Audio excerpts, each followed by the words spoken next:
الحمد لله نحمده ونستعينه ونستغفره ونؤمن به ونتوكل عليه ونعوذ بالله من شرور أنفسنا ومن سيئات أعمالنا من يهده الله فلا مضل له ومن يضلل فلا هادي له ونشهد أن لا إله إلا الله وحده لا شريك له ونشهد أن سيدنا وسندنا وحبيبنا وشفيعنا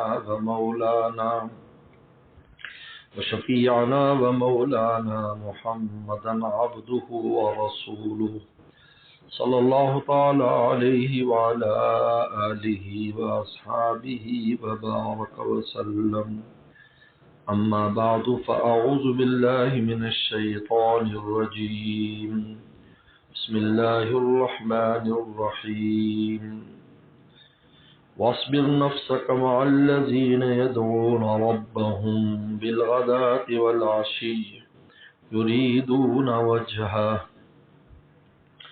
وقال النبي صلى الله عليه وسلم المرء على دين خليله فلينظر أحدكم من يخالل أو كما قال عليه الصلاة والسلام. صدق اللہ و صدق رسولہ النبی الکریم. میرے محترم بزرگوں اور دوستوں، میری ماں بہنوں، آج ہمارے برادر گرامی عمران خان صاحب کے گھر میں مجلس سے ذکر ہے میلبرن آسٹریلیا میں. ہماری ڈاکٹر ان لا کی دعوت پر آپ حضرات سے ملاقات ہو رہی ہے. حضرات صحابہ کرام نے مولا کو کیسے پایا؟ اللہ نے قرآن مجید میں اس بات کو بڑی وضاحت سے بیان کیا. واصبر نفسک مع الذین یدعون ربهم بالغداة والعشی. آپ صحبت میں اٹھائیے، ان کے ساتھ بیٹھیے جو صبح شام اللہ کو پکارتے ہیں. یریدون وجہ، اور اللہ کو انہوں نے مراد بنایا ہوا ہے.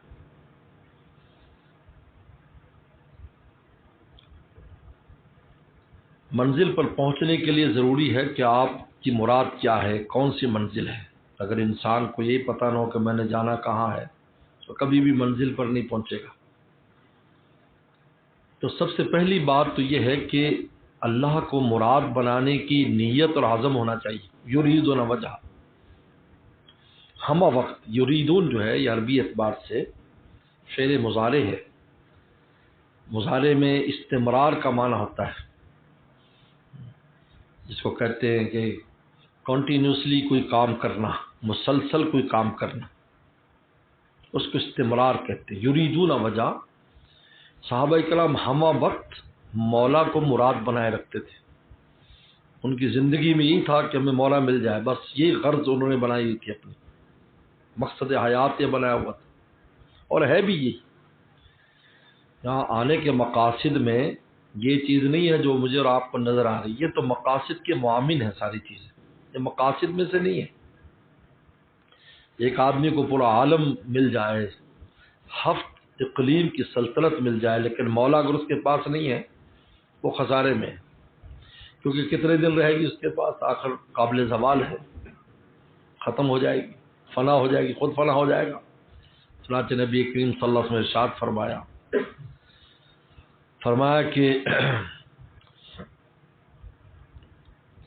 کہ تم کسی چیز سے بھی محبت کر کے دیکھ لو.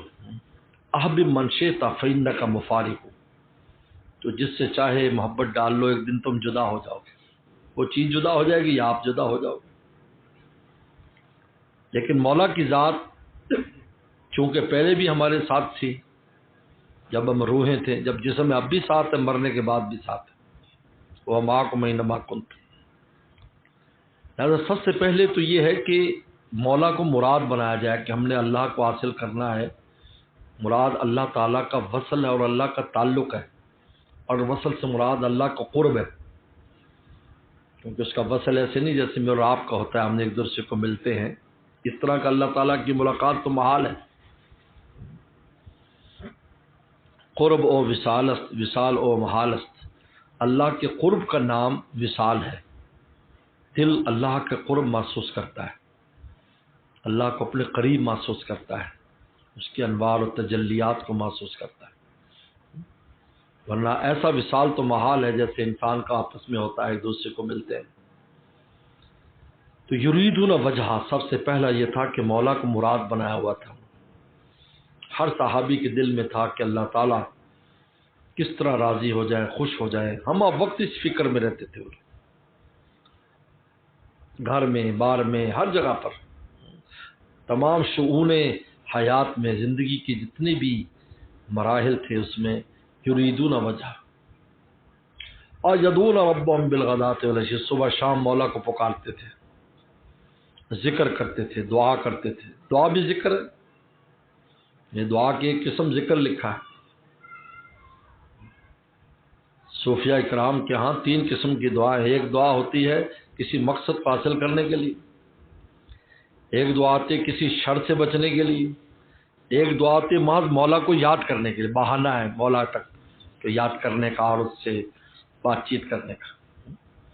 لیکن سے اللہ والے نے، میں نے اپنے شیخ حضرت شاہ کی مقتد صاحب رحمۃ اللہ علیہ سے بہت شروع میں یہ شعر سنا تھا، 80s کی بالکل شروع کی بات ہے. اس پر بات کر رہے تھے کہ بعد میں کہ دعا قبول نہیں ہوتی، وہ لگا رہتا ہے پھر بھی دعا کرتا رہتا ہے، کیونکہ دعا نہیں چھوڑنی چاہیے. تو فرمایا کہ امید نہ بر آنا، امید بر آنا ہے. آپ کی ڈیزائر جو فلفل نہیں ہو رہی تو یہ دراصل میں ڈیزائر آپ کی فلفل ہو رہی ہے. امید نہ بر آنا، امید بر آنا ہے، یہ عرض مسلسل کا کیا خوب بہانہ ہے. یہ تو اللہ نے بہانہ بنایا گپ شپ کا کہ تم اللہ سے بات چیت کرتے رہو، مراد پوری میں بھاگ جاؤ گے. جیسے بچہ ہے، باپ اس کے ساتھ کھیلنا چاہتا ہے تو کہتا ہے مجھے پیسے دے دو، آئس کریم والا ہے تو باپ کہتا ہے دیتا ہوں، کبھی ادھر کرتا ہے ادھر کرتا ہے. وہ تنگ بھی پڑ جاتا ہے کہ ابا کیا کر رہا ہے، لیکن ابا کو مزہ آ رہا ہے کیونکہ وہ ابا چاہتا ہے میرے پاس کچھ دیر کھیلے کھولے، پھر اس کو پیسے دے دیتا ہے اور وہ جا کر آئس کریم بھی کھا لیتا ہے. اس طرح ربا بھی کبھی بندوں کو اپنے دربار میں حاضر رکھتا ہے کہ اگر اس کی مراد پوری کر دی تو بھاگ جائے گا، ذرا لٹکائے رکھتا ہے، مزے لیتا رہتا ہے اس کی آواز سے. ربا کہتا ہے دیکھو مجھے پکار رہا ہے، کیسے کیسے عنوانات سے مجھے پکار رہا ہے. امید نہ بر آنا، امید بر آنا ہے، یارز مسلسل کا کیا خوب بہانہ ہے. یدعون ربهم، صبح شام پکارتے، ذکر کرتے ہیں. اچھا ذکر دعا ہے، دعا ذکر ہے، ذکر دعا ہے. کہتے انسان اللہ کا ذکر کرے تو اس ذکر کی برکت سے ساری دعائیں اور ساری حاجات پوری فرما دیتے ہیں. کیونکہ ثناء الکریم دعاؤن، کیونکہ کریم کی ثنا اور تعریف کرنا بھی مانگنا ہے، یعنی وہ خود ہی دے دیتے. جیسے حدیث شریف میں آتا، صحابی نے کہا کہ اگر میں آپ پر درود شریف پڑھوں، اتنا پڑھوں یہاں تک کہ میں ہر وقت درود پڑھوں، تو فرمایا کہ پھر تیری حاجات بغیر مانگے پوری ہو جائیں گی. یہ دیکھو کیا ہے، دیکھو یہ ثناء الکریم دعاؤن، کریم کی جو ثنا ہے وہ دعا ہے. تو یدعون ربهم میں دونوں شامل ہیں، ذکر کرتا ہے صبح شام اللہ کو، یا جیسے اب ذکر کے لیے جمع ہے یہاں پر، کیونکہ ذکر کے بھی رسول اللہ نے بخاری میں فرمایا کہ جو مجھے اکیلے میں یاد کرے گا میں اکیلے میں یاد کروں گا، جو مجمع میں یاد کرے گا اس سے اچھے مجمع میں اس کو یاد کروں. یہ مجمع جو ہوتا ہے اجتماعی ذکر کا، یہ بڑی بخیر و برکات، اس کی اپنی برکتیں، انفرادی ذکر کی اپنی برکتیں، اجتماعی ذکر کی اپنی برکتیں. حفت و ملائکہ فرشتے گھیر لیتے ہیں، نزل علیہم سکینہ، سکینہ نازل ہوتا ہے، غشیت الرحمہ، رحمت جو ہے نا ان کو ڈھانپ لیتی، اور اللہ ان کو اس سے اچھے مجمع میں یاد کرتے ہیں، فرشتوں میں یاد کرتے ہیں. دیکھو فلاں بندے زمین پر بیٹھ کر مجھے یاد کر رہے ہیں. عجیب ہے یہ مجالس ذکر جو ہے، یہ اسی طرح آسمان والوں کو نظر آتی ہیں. یہاں قرآن پڑھا جا رہا ہے، قرآن کا درسگاہ لگی ہوئی ہے، حدیث کا سبق ہو رہا ہے، نماز ہو رہی، مجلس سے ذکر ہو رہی. یہ آسمان والوں کو ایسی نظر آتی ہیں جیسے اندھیری رات میں ہمیں آسمان پر ستارے نظر آتے ہیں. کیونکہ دنیا اندھیر ہے، اصل میں تو اندھیر ہے دنیا، پوری دنیا اندھیر ہے، دنیا اندھیر ہے. دن میں بھی اندھیرا نہ ہوتا ہے، لہذا خلا میں جانے والے جو خلا میں گئے تو زمین پر سوائے حرمین شریفین تو ان کو تمام جگہ ہمیں اندھیرا نظر آیا، دن میں بھی رات میں بھی. حرمین کی جگہ ان کو نظر آئی جیسے روشن ہے. یہ بڑی تحقیقی بات ہے، کچھ عرصے پہلے اس پر بات آئی تھی. تو لہذا یدعون ربہم، صبح شام اللہ کو یاد کرتے ہیں، ذکر کرتے ہیں، کا نام جپتے ہیں۔ وَاصْبِرْ نَفْسَكَ، اب ایک کام رہ گیا کہ آپ اپنی صحبت میں ان کو لے لیں، آپ نے صحبت میں بٹھائیں، نور نبوت منتقل کریں۔ نور نبوت سے ان کا کام بنے گا، نور نبوت نہیں ہے تو ان کا کام نہیں بنے گا، نور نبوت منتقل کریں۔ اور نور نبوت صحبت سے آتا ہے، یاد رکھو۔ علوم نبوت تو کتاب سے بھی آ سکتا ہے، آپ کو کتاب پڑھیں گے تو علم کی کچھ بات معلوم ہو جائے گی، لیکن نور نبوت یہ صحبت سے آتا ہے۔ میرے شیخ فرماتے تھے نور کا تحمل کاغذ نہیں کر سکتا، کاغذ میں ہمت نہیں ہے کہ وہ نور کا تحمل کرے۔ اس لیے کہتے قرآن کب قرآن کہلاتا ہے؟ جب پڑھتے ہو۔ یہ جو لکھا ہوا یہ نقوش قرآن ہے، قرآن کے نقوش ہیں، جب قاری پڑھتا ہے اب اس کے انوارات ظاہر ہوتے ہیں اور اترتے ہیں، کیونکہ یہ کاغذ میں ان کے انوارات کو اٹھانے کا ہمت نہیں ہے۔ تو نور نبوت سینے سے منتقل ہوتا ہے، اس لیے کہ انسان کو اللہ نے دل ایسا دیا ہے جو انوارات الہیہ کا تحمل کرتا ہے۔ کسی کے پاس ایسا دل نہیں ہے جیسا دل انسان کو دیا ہے، وحی الہی کا تحمل کر رہا ہے، نبی کا دل وحی الہی لے رہا ہے۔ اسی کے لیے فرمایا میں خلیفہ بنا رہا ہوں، ورنہ عبادت تو فرشتوں نے پیش کی تھی، وَنَحْنُ نُسَبِّحُ بِحَمْدِكَ وَنُقَدِّسُ لَكَ، اللہ ہم باپ کی بہت عبادت کرتے، لیکن نہیں، فرمایا کہ نہیں، میری وحی کا تحمل نہیں کر سکتے۔ آدم السلام نے وحی کا تحمل کیا، انبیاء السلام اللہ کی وحی کا تحمل کرتے ہیں، پیغمبر السلام نے 23 سال میں قرآن مجید اور دیگر وحی کا تحمل فرمایا، امت کے لیے آگے وہ علوم آئے۔ تو نور نبوت جو ہے وہ صحبت سے ملتا ہے۔ وَاصْبِرْ نَفْسَكَ، آپ صبر کیجئے، صبر کا لفظ استعمال کیا کیونکہ رسول اللہ تو چاہتے تھے ہر وقت اللہ تعالیٰ کی ذات کے ساتھ مشغول رہیں، فرمایا کہ نہیں، آپ اپنے ان کے ساتھ وقت گزاریں۔ وَاصْبِرْ نَفْسَكَ، صحبت دین کو صحبت دیجیے۔ مولا پاک ہے، مراد بنایا ہوا تھا، یاد کرتے تھے، رسول اللہ کی صحبت ملی، رضی اللہ عنہ و رضوا عنہ کا خطاب مل گیا، وہ خطاب جس کے یعنی وہ لفظ جس کے سننے کے لیے صحابہ کے بعد قیامت تک کے اولیاء، قیامت تک کے علماء، علماء ربانیین، قیامت تک کے بڑے بڑے ائمہ اس بات کا انتظار کر رہے ہیں کہ قیامت کے دن جب اللہ کے ہاں پیش ہوں گے اور اللہ تعالیٰ انشاءاللہ اپنے فضل سے جنت بھی دیں گے، تو ان کے کان اس کے منتظر ہوں گے کہ یہ اعلان کر دے کہ میں تم سے راضی ہوں۔ اندازہ کیجیے آپ، صحابہ نے وہ سن لیا، رضی اللہ عنہ رضو، میں اعلان دنیا ہوں، میں راضی ہوں تم سے، واہ میں تم سے راضی ہو گیا۔ یہ ان کی خصوصیت ہے، کوئی کتنا بڑا بھی بن جائے لیکن وہی خطاب نہیں لا سکتا۔ یہ قیامت کے دن جنتی جنت میں جانے کے باوجود بھی اس کمی کو محسوس کریں گے، اعلان نہیں ہوا ابھی تک، اعلان نہیں ہوا۔ اس لیے اللہ پوچھے، اللہ تعالیٰ پوچھے کہ جنت میں جنتیوں سے تمہیں مل گیا جو ملنا تھا؟ کہو بہت کچھ مل گیا، ہم تو توقع نہیں، کچھ اور چاہیے نہیں۔ فرمایا ارجعوا الی علمائکم، اپنے علماء سے پوچھو جا کر، وہ بتائیں گے، جائیں گے۔ کہا کہ اللہ کی رضا کا اعلان کراؤ، اعلان ابھی تک نہیں۔ اور صحابہ اکرام واصبر نفسک، رسول اللہ نے صحبت دی، مولا کو مراد بنایا، صبح شام مولا کو یاد کیا، رضی اللہ عنہ و رضوا عنہ، اور میں اللہ ان سے راضی ہو گیا اور ان کو راضی کر دیا، ان کو بھی راضی کر دیا، خود بھی راضی اور ان کو بھی راضی کر دیا، رضوا عنہ، اعلان کر دیا اللہ تعالیٰ نے ان لوگوں کے لیے۔ یہ ترتیب بتائی اگر مولا کو چاہتے، لیکن ساتھ یہ بھی بتا دیا، صحابہ اکرام سے کہا سب سے پہلا طبقہ تو وہی ہے، اولیاء اکرام کا پہلا طبقہ وہی ہے، شہداء کا پہلا طبقہ وہی ہے، صدیقین کا پہلا طبقہ وہی ہے، صالحین کا پہلا طبقہ وہی ہے، باقی سب بعد میں۔ ان میں صدیقین بھی تھے، سیدنا صدیق رضی اللہ سب سے بڑے صدیق تھے، اور صدیقین کی بڑی جماعت، قرآن خود کہتا ہے سابق الاولون سلت الاولین اور قلیل الاخرین۔ اللہ تعالیٰ نے 3 ہے نا کنتم ازواجا ثلاثہ، تم تین جماعتیں تم میں،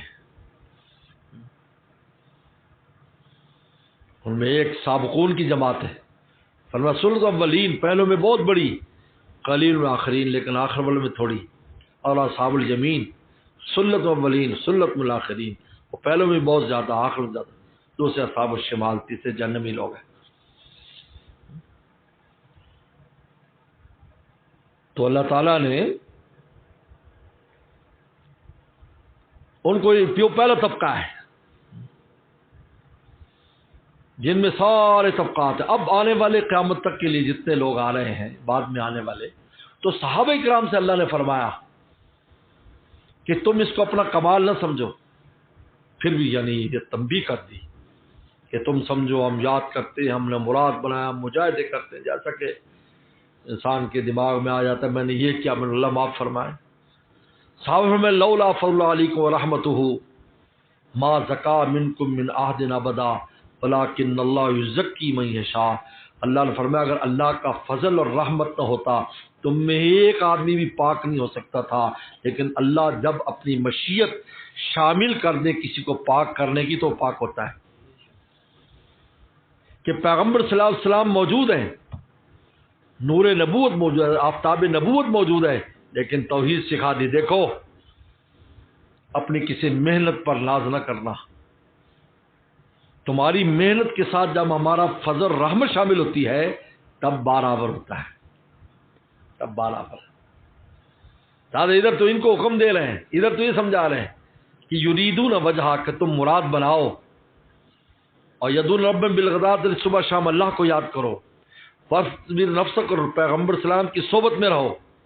اور ادھر تنبیہ کی جا رہی کہ اس کے باوجود بھی ہمارے فضل رحمت پر ہمیشہ نظر رکھو۔ اس لیے میرے مرشد فرمایا کرتے تھے کہ انسان قاعدے سے سارا کام کرے، اللہ کو مراد بنائے، اور ذکر اذکار کے اہتمام کرے، بڑوں کی صحبت میں رہے، یہ بھی صحبت ہے۔ حکیم الامت تھانوی فرماتے رحمۃ اللہ علیہ، کسی بزرگ کی کتاب پڑھ لینا، اس کی بات سن لینا، اس کی مجلس میں بات سن لینا چاہے فاصلے سے ہو، تو یہ بھی صحبت کے قائم مقام ہے، یہ صحبت کے قائم مقام ہے۔ لیکن اس کے باوجود میرے شیخ فرماتے 2 رکعت پڑھ کے روزانہ یہ بھی کہو، اللہ اپنے فضل، اپنی رحمت، اپنی مشیت کو بھی میرے شامل حال کر دے، تاکہ میرے نفس کا تزکیہ ہو جائے۔ اس بدماش کا تزکیہ آسانی سے نہیں ہوتا، اور اس زمانے میں اس کی خوراک بہت ہے، نفس کی بہت خوراک ہے۔ پہلے زمانے میں تو اس کو ملتی ہی نہیں تھی، خود ہی اس کو اچھی خوراک کھانی پڑتی تھی۔ جیسے پہلے زمانے میں صحت خراب کرنے کی غذائیں نہیں تھیں، لہذا صحت خراب ہوتی ہی نہیں تھی، کیونکہ غذائیں ایسی نہیں ملتی تھی، اچھی غذائیں ملتی تھی۔ سب کو دیسی گھی کھانے کی عادت تھی، مکھن کی عادت تھی، لسی کی عادت تھی، سیدھی سادھی روٹی سبزی کھانے کی عادت تھی۔ اب صحت بگاڑنے کی کتنی چیزیں ہیں، 1000 کوشش کر لو پھر بھی صحت خراب ہے، کیونکہ ایسی چیزیں کھائی جا رہی ہیں جو صحت خراب کرنے والی۔ اسی طرح نفس کی بدماشی اور نالائقی کے بہت اسباب بن گئے، بہت قدم قدم پر قدم سب کو خراب کیا اس نے، خواص عوام سب مبتلا ہے۔ آج کتنی ضرورت ہے اللہ کے فضل کے مانگنے کی، آج اللہ کے فضل کو مانگنا پڑے گا، اس کے سہارے سے ہی کام بنے گا، کوشش بھی ہوگی اور ساتھ فضل بھی شامل۔ جب اللہ کا فضل شامل، اللہ چاہ لیں گے، جس کے نفس کا تزکیہ ہو تو کون روک سکتا ہے پاک ہونے سے؟ کوئی نہیں روک سکتا، ضرور پاک ہوگا، لیکن آپ کی محنت بھی چاہیے، یاد رکھو فضل بھی محنت چاہتا ہے، یاد رکھو۔ یہ نہیں ہے آدمی گھر میں پڑا رہے کہ یہ اللہ کا فضل ہوگا تو ایسا ہو جائے، بھائی یہ فضل کا محتاج نہیں ہے، یہ تو مستغنی ہے۔ محتاج ہوتا تو کوشش میں لگا رہتا۔ ایک بتاؤ، ایک آدمی محتاج ہو اور کہیں کوئی چیز تقسیم ہو رہی جس کی اس کو ضرورت ہے، اور دینے والی کی مرضی ہے آنے والوں کو دے یا نہ دے، تو محتاج آدمی لائن میں لگے گا یا نہیں بولو، یا گھر بیٹھا رہے گا؟ لائن میں لگے گا، لائن میں لگے گا، اپنی احتیاج ظاہر کرے گا۔ تو کوشش کرنا دراصل احتیاج کو ظاہر کرنا ہے کہ ہم محتاج ہیں، اللہ ہم محتاج ہیں۔